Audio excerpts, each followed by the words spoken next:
Hello, hello. Welcome to Unscripted. If you guys are with us on this nice Thursday evening, finally no rain. For real, thank the good Lord. It's been raining for weeks, right? We've had 5 Flagstone softball games canceled every Tuesday. For the past 5 Tuesdays, it's been canceled because of rain. Are you thankful the rain is gone? Let me know. How are you guys doing today? It is just Brandon Dodd today. Marshall Brown is enjoying some good stuff today. And so it is just me. We are taking a pause on our Heaven and Earth series. And we're so close. We're so close to being done. But I want to make sure that Marshall Brown is with us as we learn about the new heaven and new earth from Revelation chapter 22 and 23. Because, man, that's such a good discussion. Such a good discussion. And Marshall Brown being the, revelation extraordinaire. I say that with as much sarcasm as possible. He would tell you that he doesn't know very much. But, man, we want him to be a part of that conversation as well. So, just me today. If you're here with us, let me know so I can see you and say, hey, give you a nice little shout out on Unscripted. So anyway, today, we're not talking about heaven and earth. We're taking a little pause right here, and next week we will finish up that discussion. And instead, I've got a burning question in my head, and it's something pretty simple, but desert island, all right? If you are on a desert island and you can only have one food for the rest of your life, what are you bringing? I mean, it could be anything, all right? It could be, whatever you want. Restaurant food, mama's home cooking, whatever it is. What is it? Desert island food. What are you bringing and why? Okay, what are you bringing and why? Honestly, this is going to sound really dumb, and I apologize. Spaghetti, for some reason for me, has just been a go-to for my entire life. Now, I will say that my eyes have recently been opened to Laurie Glenn's sauce. I think she got it from some grandma on Facebook or something like that, but or it's from her family. I'm not sure. Laurie, if you're watching, I profusely apologize if it's your grandma. The sauce that comes with it, or Christy Brown's sauce, okay? Marshall's not here, but Christy's here in spirit, okay? The sauce that goes on some good old spaghetti is so good. Meatballs, and maybe I'll just say that. Maybe I'll just say pasta. I'll just say pasta. Because, carbs are my best friend. I love carbs. But if you could only eat one meal and that be something that you eat for the rest of your life and you don't think that you'd ever get tired of it, lay it down in the comments and I will let you know if I think that you're wrong or if I think that you're amazingly right. And it's obviously all opinions, but some opinions are better than others. So I'm just kidding. But there is a point. There's a point in that. Today we're talking about masterminds, being the master of your mind. Now, with this being unscripted, I will say that I taught a lesson. We're starting a series in the Flagstone Teens called Mastermind, and it's talking about controlling your thoughts, allowing Christ to take captive your thoughts and bring our thoughts into submission of Christ, and just really learning how to take back our thoughts, not allowing our thoughts to be in the driver's seat. Our thoughts to be in the driver's seat. We're in the driver's seat, not our thoughts. So learning how to control our minds and all of that, and what a lot of those things really come down to are foundations, right? So the reason that I asked that question is, we've heard you are what you eat. And it wasn't until I remember in 7th grade, maybe it was 8th grade. I think it was 7th grade health class. It was 8th grade health class. And I watched this documentary called Super Size Me. Raise your hand. Let me know in the comments if you've seen Super Size Me. But it's a documentary about a guy that eats McDonald's for a finite amount of time. I want to say it's a month, but it may have been up to 3 months. I'm not sure. But every day, every meal, he's going and he's ordering something. I think every week he's gotta like have a rotation of getting different things. Like he can't just order a Big Mac every time. And if they ask him, do you want to supersize this? This is back in the day. Do you want to supersize this meal? He has to say yes. And there are some very unsavory parts to this particular documentary, if you can catch my drift. But man, you are what you eat. It's truly interesting. I think it's like, I'm going to say something wrong. I apologize. But I think it's like every 7 years or something that all of the cells in your body have been replaced. Everything has shed, and you're basically a new physical person. Like every 7 years or something like that, all of your old cells have died and you have new cells. It's like every 7 years. And it's just really cool to think that the things that you put into your body not only give you sustenance, not only give you energy, but they become you. Like they become who you are. And so the things that we're putting into our bodies are very, very, very, very important, because that ultimately is what we become. It affects our health in a million different ways, not just energy, but anywhere between weight and diabetes and memory loss. All kinds of things goes into what we're putting in our body, directly reflects there. And I know that there's an oxymoron here of me saying, I just want carbs all day long. Give me the buttered bread, give me the pasta, give me the fettuccine Alfredo, give me all. Okay, so I know it's a double standard. Gosh, it's so good. Maybe someday I'm just going to turn into a carb. I'm just going to be a nice Brandon-sized carb. But why does this matter on what we're talking about for becoming masterminds? Masterminds, right? Well, let's take a step back really quick. The things that we put into our bodies are very important and become foundational to what we put out, and our brains are the exact same way. Let's take a pause on that for just a second. No wrong answers. A mastermind that you can think of, go. Put it down in the comments. A mastermind that you can think of. No wrong answers. Last night, whenever we were opening up this series and talking about this with the teenagers, we got parents. Hey, that's awesome. Parents are masterminds. So you gotta say, okay, why do you say that? Because masterminds, I feel like, is a pretty big term, pretty big title. And they said, man, they have lived a lot of life. They have weathered a lot of experiences. And they offer that wisdom and knowledge to me whenever I ask, and they are willing to train me in that. Yeah, I don't know what your definition of mastermind is, but that's pretty good. That's pretty good. And then another one of my teens said Yoda. And I'm like, okay, yeah, we can get behind that too. He's got lots of knowledge, lots of experiences, and he's willing to pass that on to somebody else as well. Honestly, whenever I think about masterminds, I can't help but think of like the Oceans movies, specifically Oceans 11.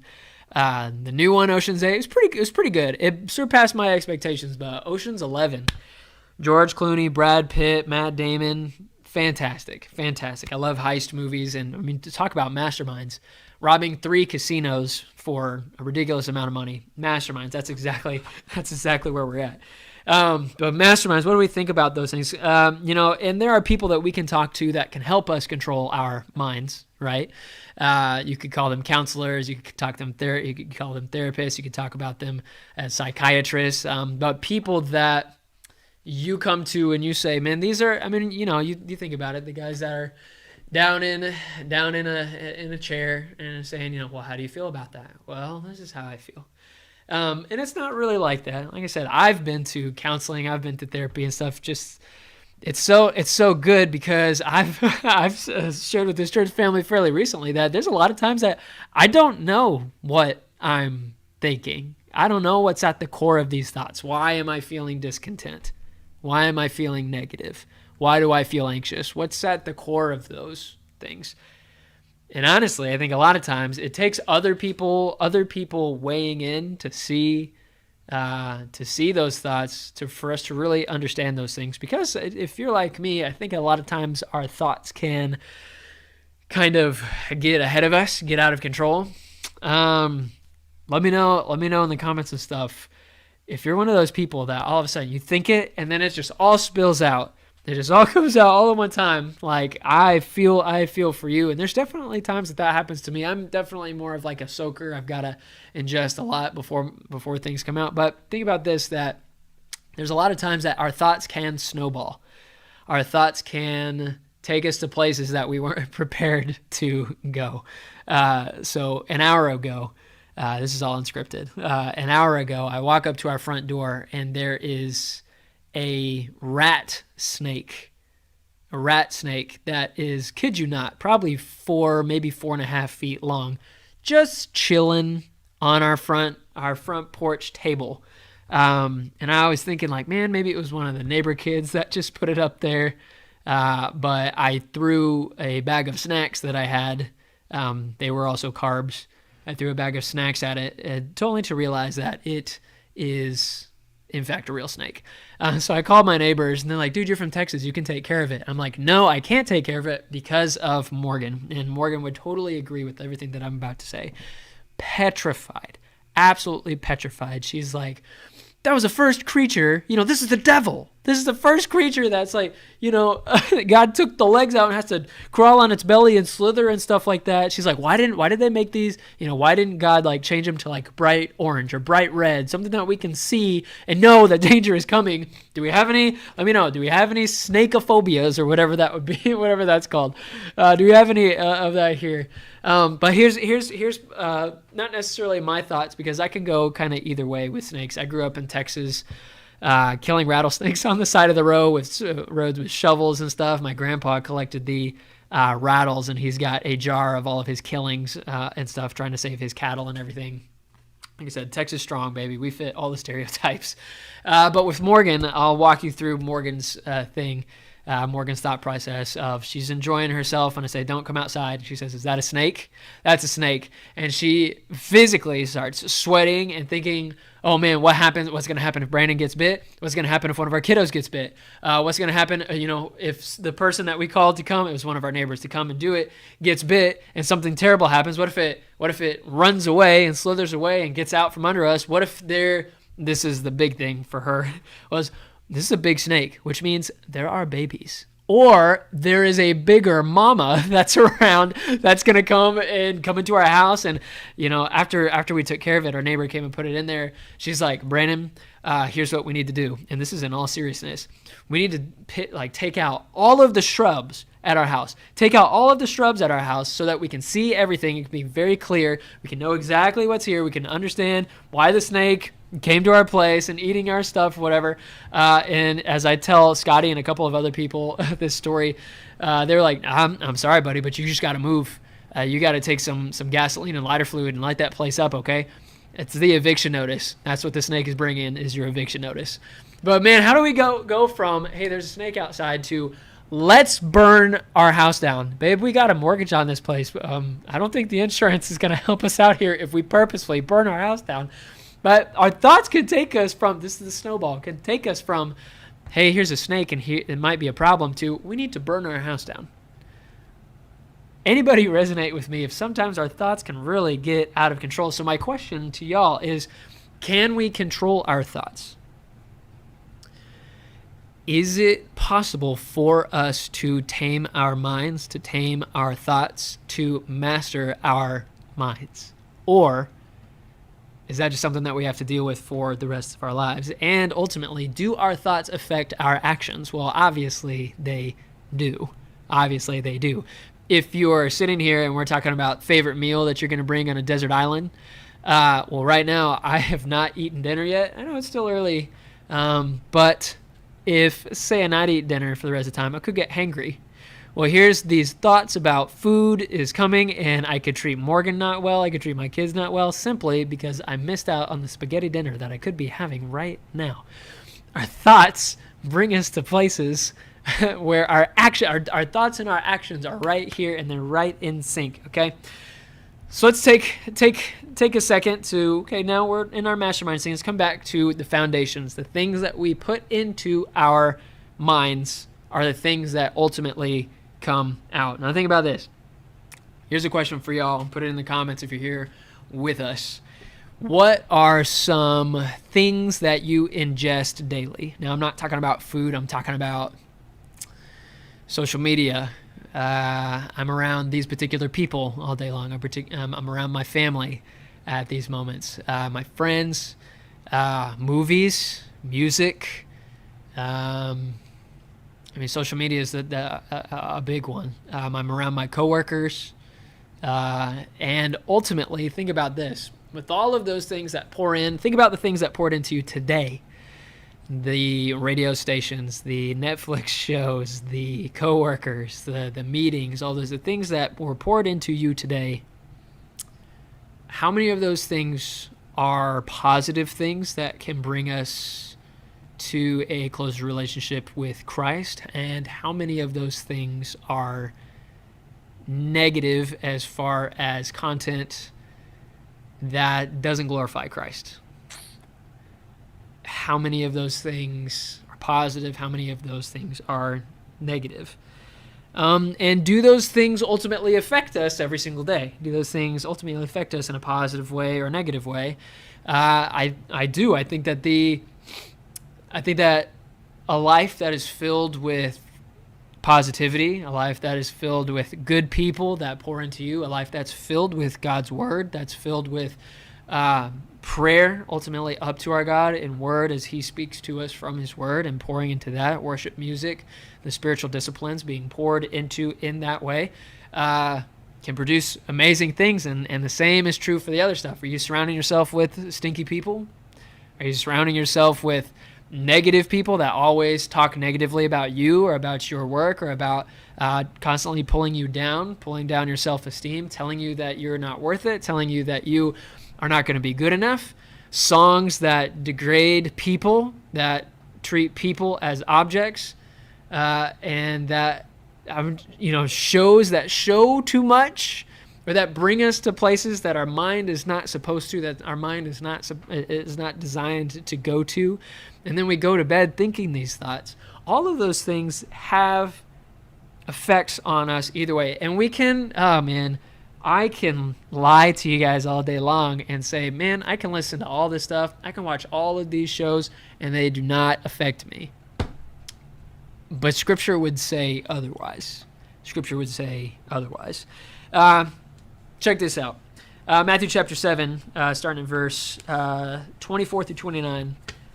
Matthew chapter 7. If you're here with us, go ahead and turn there. Matthew chapter 7, verse 24 through 29. Stories that if we've been in the church for a while, we can take to heart. Jesus says this. It's at the end of the Sermon on the Mount. He says, "Everyone then who hears these words of mine and does them," so this is what it's like to do the words of Jesus, "is like a wise man who built his house on the rock.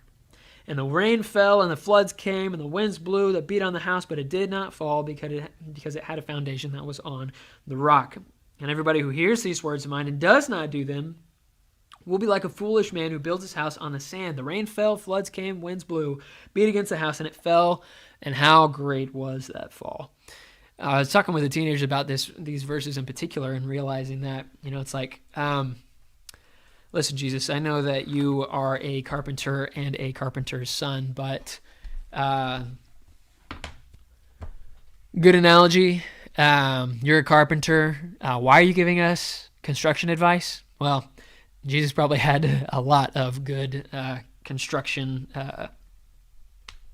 experience. Anyway, he's not just giving us construction advice. Instead, he's saying, man, here's the deal.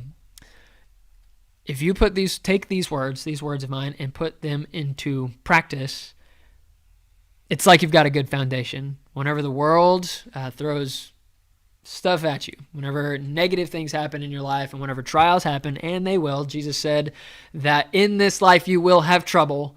If you've built your house on the foundation, your house will stand. If we do, or if we have Jesus' words in us and we do those things, it's a good foundation.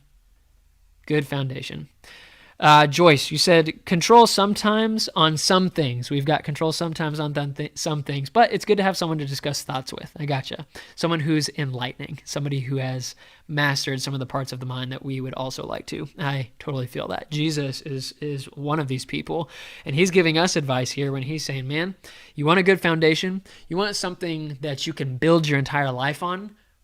My words and doing my words. That is awesome. So if our foundation is good, awesome. We're pouring into our minds. We're pouring good stuff into our minds. Or if our foundation is poor and crumbling, that's it. Our mind is exactly the same. Our thoughts are the foundations of our actions. Whatever we think is what we're going to do. What's really cool, there's some science parts of me that are, I'm not a science person at all, but I love looking at this kind of thing. I mean, look at this. How fast is it in our bodies for us to think something and our bodies to actually do them, right? Like how much thought, like how much time does it take between Brandon is thinking about the words in his head and actually saying them? And honestly, that's why whenever we're talking with somebody and we're talking really fast, and all of a sudden all of our words can kind of get jumbled together because because our thoughts in our head are going quicker than our muscles are actually able to go. So check this out. The neurons that fire in our heads and link to our spinal cord to the muscles that we have. So our thoughts that we have into what we're actually going to do travel at speeds ranging from 70 to 120 meters per second. So 100-yard dash, okay? That's how quick they're actually going. Or 156 to 270 miles per hour. That's how quick that are these. Okay, I'm thinking it and I'm doing it right there, okay? Man, that's crazy. And so that's why mastering our thoughts is so important, because ultimately the things that we think are going to be the things that we do. So the things that we have being poured into us are the things that we ourselves are ultimately going to do. Man, this is crazy. Okay, so First Corinthians chapter 2, verse 16, it says a couple of things about, for we cannot comprehend the mind of our God. And then at the very end of verse 16, Paul says that, but we, talking about Christians, we have the mind of Christ, the master mind, right? But we have the mind of Christ. Man, so if we have the mind of Christ, what do you think that Jesus' foundation was? All right, what do we think that Jesus' foundation was? How many times do we see Jesus going and spending time with his Father? How many times do we see Jesus going off to a secluded place to pray? Jesus, before he chooses his 12 disciples, goes off to a desolate place and prays all night long. Jesus, before healing people all night long in Mark chapter 3, I believe, or it's either Mark chapter 2 or chapter 3, before he heals people all night long, from sunset to sunrise, healing people all night long, spends time in prayer. Man, he's spending time with his Father, and he's reading the scriptures. He's spending time with good people that believe in the Torah, that believe of the good God of their ancient fathers, Abraham, Isaac, and Jacob. He's spending time with people like that. Is where I'm filling his mind with that. One of our interns had a really good thought, and it's this thought of feeding the dog. And he played it like this: that there are two dogs. Say that there are two dogs in your brain, right? Two dogs in your brain. And he says they're both equally ferocious, but the one that is going to be ultimately stronger and overpowers the other one is the one that you feed. The one that you feed. So, which one do we think that Jesus was feeding? Which one are we feeding, right? Are we feeding our faith and starving negative influences? Or are we feeding negative influences and feeding negative impacts and starving out our faith at the same time? Something to think about. Jesus constantly went out to pray and spend time with his Father and read scriptures, so we obviously know what dog he's feeding. Question, what dog are you feeding to? But so this is really important because, like we said, we are what we eat. Well, ultimately, our mind and our thoughts become, and what we put into our mind and what we put into our thoughts, the things that we think are the things that we are going to do. This whole putting in, putting out, acting and doing. Something that James is really a part of is that, man, I see your faith, now let's go and put it into practice. This is awesome. In Matthew chapter 6, this is where we're going to go next. Matthew chapter 6, verse 21, really says it well. Really says it well. Check this out. Matthew chapter 6, starting in verse 21. For where your treasure is, there your heart will be also, right? So what are some of the things that we treasure? What are some of the things that we constantly think about? Is it your family? Is it the paycheck at the end of this week? Is it food? Is it movies? Is it your job? The things that we think about all the time are the things that we have treasured most, right? And so what Jesus says here is where your treasure is, there your heart's going to be also. The things that we think about all the time are the things that we care about most in our heart. So maybe that is family. That's awesome. I think about my family. I want my family to have the best life possible. I want to provide for my family. And those are good things. Am I thinking good thoughts about those things, or am I worrying about my family? Where are the things that we treasure? There is our heart also, right? So the things inside your mind that you treasure are the things that ultimately come out either positive or negative. Now check this out. And this is the last verse that we're going to talk about, and then we're going to wrap up. Luke chapter 6, starting in verse 43 to 45. I got to get there real quick. Here we are. Luke chapter 6, 43 to 45 says this: "For no good tree bears bad fruit, nor does a bad tree bear good fruit." It's verses like these that I've read 1,000 times that sometimes just speak really loud. If you're feeling your mind, if your thoughts are constantly negative, if your thoughts are constantly poisonous, that's what you're going to put out. And also, we shouldn't be surprised. Man, here's all this negative stuff that's coming out of me. Here's all this negative. The way that I treat my family is getting worse. The way that I treat my coworkers is getting worse. The way that I think about people is worse. I'm feeling prideful. I'm feeling selfish. I'm feeling impatient.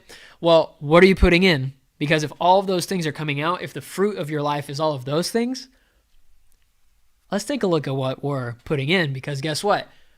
An ultimately good tree is not going to produce bad fruit. If the seeds that are inside of our heart are good, then good is going to come out. But if the seeds that we're putting in, the things that we're watering our seeds with in our hearts are ultimately bad, then bad is going to come out.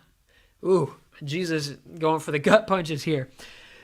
"No good tree bears bad fruit, and nor again does bad tree bear good fruit. For each tree is known by its fruit. Figs are not gathered from thorn bushes, nor are grapes picked from a bramble bush," okay? We can't plant an orange seed in our hearts and expect to get apples. So we can't plant and ingest only negative thoughts and expect there to be good thoughts. He says this: "The good person out of the good treasure of his heart produces good, and the evil person out of the evil treasure of his heart produces evil. For out of the abundance of the heart, the mouth speaks." Out of the overflow abundance of the heart, the mouth speaks. The things that we think every day, that impacts what we do, what we say, how we act. Man, the truth is that the things that are in our head are the things that come out. The things that are in our head is what we talk about. We want to be filled with good stuff. Think about the good fruits: love, joy, peace, patience, kindness, goodness, faithfulness, gentleness, and self-control. Okay? Fruits of the Spirit, man. If we see those things permeating our lives, that means we're putting good stuff in, and that's awesome. But if we don't see those things, maybe we need to take a look back and see exactly what we're putting in, right? So what fruit do you see in your life? Is it positive or negative? Because that shows us what is happening on the inside. Paige, our female intern, she said that she had it explained to her like this, where imagine you're carrying a mug of hot chocolate, right? It's hot chocolate. It's not water. It's not apple juice. It's hot chocolate. Say somebody bumps into you while you're carrying that. Well, what's going to spill out is hot chocolate. It's not going to be water. It's not going to be apple juice. It's going to be hot chocolate. So whenever we get bumped in this life, whenever bad things happen to us in this life, and whenever things don't seem to go our way in this life, what are we spilling? Is it hot chocolate, or is it something else? Because we're going to get bumped. That's what Jesus said. We're going to get bumped. And whenever we do, whatever comes out, man, that's the stuff. And that's convicting for me, man, because there have been some things very recently in my life that when I've gotten bumped, impatience, definitely not love, and definitely some pride of I'm better than you. And that's what comes out of the youth minister at Flagstone's cup whenever he gets bumped. Ouch. And I mean, recently with some of those things, these verses have really kicked my butt. Just doing a little bit of an inventory to see what's going on there. Here's where I want to land with all of this.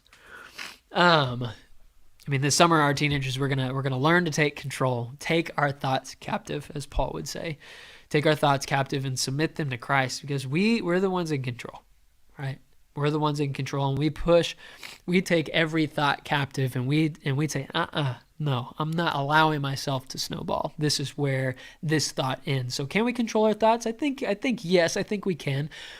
The initial thought right at the beginning may not always be the best thought, but we can control where we go from that thought, our second thought, our third thought, our fourth thought, those kinds of things too. So here's my challenge to y'all at the end of this unscripted, right? We need to take some time and to really inventory what we're putting in. Tonight, as you are going to bed with your significant other or your cats, and you're standing there and looking at your ceiling fan and watching it go, man, maybe take a second, take your phone out, get the pen and paper that's right next to it, and write down the things that have been pouring into your day just today, June 3rd. What are the things that have been pouring in? Social media, friends, spouses, parents, whatever it may be, and write down what those things are. And then right next to those things, write down a plus or minus. I felt good after I talked to this person. I felt bad after I talked to this person. I know I wasn't supposed to be watching that. I know I wasn't supposed to be hearing this. I felt uplifted by this person, by this experience. I felt uplifted by that social media post, or I felt torn down by that social media post. And look, man, look at that list. That list, I mean, it changes from every day. That's where our foundation can become, right? Are we filling our lives with the word? And it's not a guilt trip, man, but are we filling our lives with life and life to the full? John 10:10. Are we filling our lives with those things?